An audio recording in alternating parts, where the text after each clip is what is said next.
A very good afternoon to you and welcome to this edition of Lunchtime News. I'm Katharina Chang. Let's take a look at your headlines this afternoon. Police curfew still in effect in areas of Alutgama and Peruwala.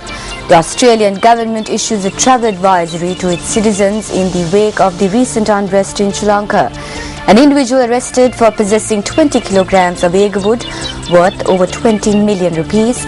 And Minister T.B. Kanaga says that the time has come to enhance friendship among communities and religions. Now on to those stories in detail. The police headquarters state that a police curfew that was imposed in the Alutgama and Peruwala areas is still in effect.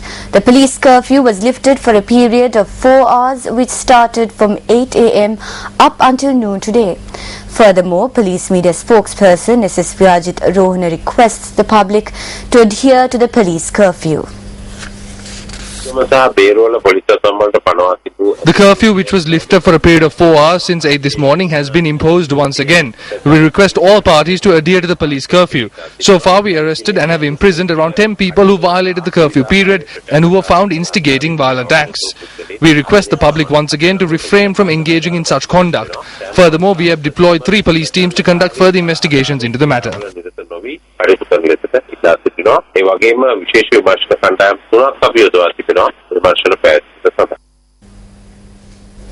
Meanwhile, Commissioner of the SLHRC, Dr. Pratibha Mahanamaheva, stated that a report on the Alutgama Peruwala incident is due to be presented to the Sri Lanka Human Rights Commission today. Now, he added that a group of SLHRC members visited the area yesterday to assess the situation. Yesterday, Sri Lanka Human Rights Commission investigation officers visited Peruwala Alutgama area and they visited the whole area which actually really incidents occurred. Today, we will submit a report to Sri Lanka Human Rights Commission and thereafter we will see what type of action we are going to take. The Australian government has issued a travel advisory to its citizens in the wake of the recent unrest in Sri Lanka.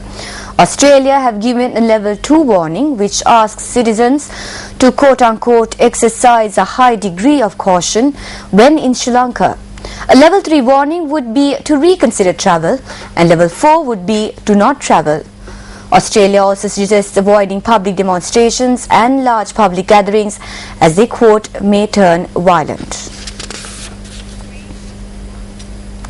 President Mahinda Rajapaksa currently visiting Santa Cruz in Bolivia to attend the Golden Jubilee of the G77 held in bilateral discussions with Bolivian President Evo Morales yesterday.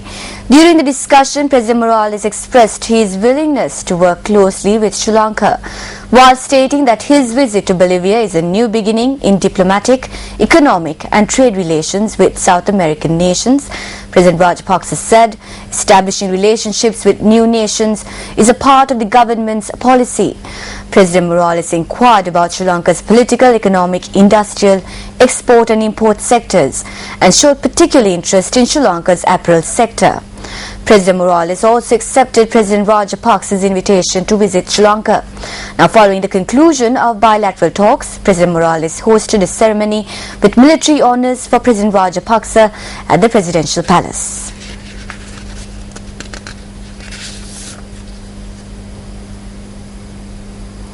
On to other local news, Minister of Culture and the Arts, T.B. Kanaga, says that the time has come to enhance friendship among communities and religions. The minister made this comment while attending the final day of the Poson Sanda Kiranai Yapawai Poson Zone at the Mahava District grounds.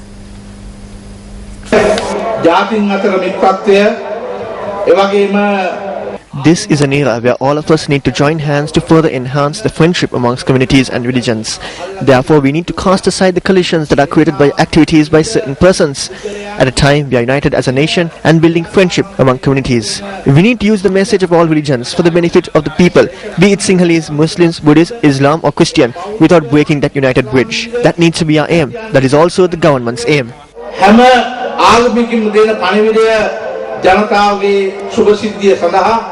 ජනතාවගේ ජීවිත ශක්තිමත් වීම සඳහා ඒ තමයි අපේ අරමුණ. රජයේ අරමුණ ඒකයි. The Poson Sandakirana Yapowai was a joint initiative of the Department of Cultural Affairs, the Mava Pradesh Sabha, the TB Ekanayaka Foundation and the Sri Lanka Navy. The final day of the Poson Sandakirana Yapowai was held under the auspices of Minister of Culture and Affairs, TB Ekanayaka.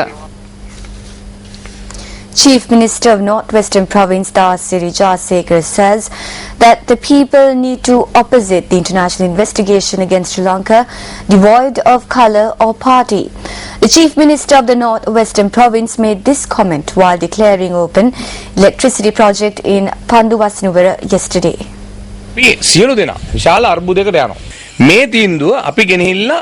All of us are going to face a problem. This decision will be made in Parliament on the 18th or the 17th. We cannot be thinking about this in Parliament whether we are from the UNP or the SLFP or the JVP or the Hello Urumia. This is a problem for the nation. This is not an issue of the government. The war heroes ended the war. We have presented this to Parliament to see who will raise their hands to protect the country. Through this proposal in Parliament, we are objecting for such a decision to be implemented.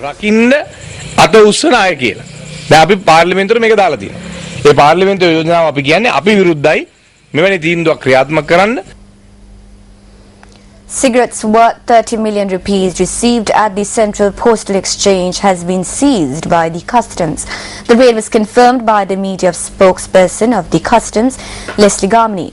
Meanwhile, Customs officials at the Katunayaka airport have arrested an individual for possessing 20 kilograms of eggwood worth over 20 million rupees.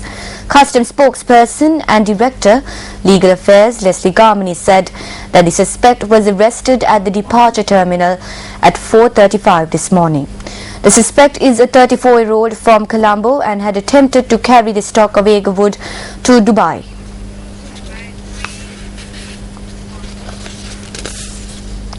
A new road was named in lieu of the Overposon zone recently. The new road, which connects Uma Alla and Daudenia, was named as the Newsfirst Posonudan Mavata yesterday.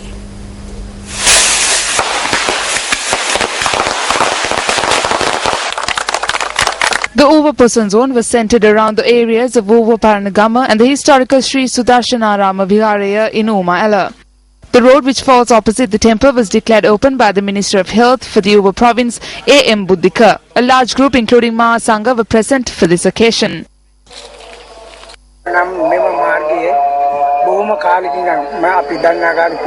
This road was only 2 or 3 feet wide since the time we can remember. Most of the people who live here are farmers. They were facing difficulties in using this road to transport their harvest.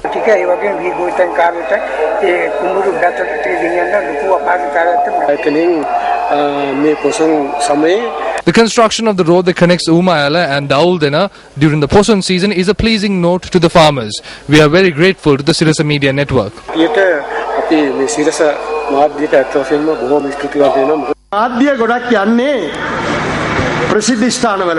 Many media institutions go to popular places, but the Sirasa Media Network came to our village and offered assistance to the villagers and gave an opportunity for our children to participate in competitions. One of the children was also given the opportunity to present the news. It was Newsfirst and Sirasa that took the initiative in this task. I believe this is the first time that a media institution has come to a village like this and promoted the area.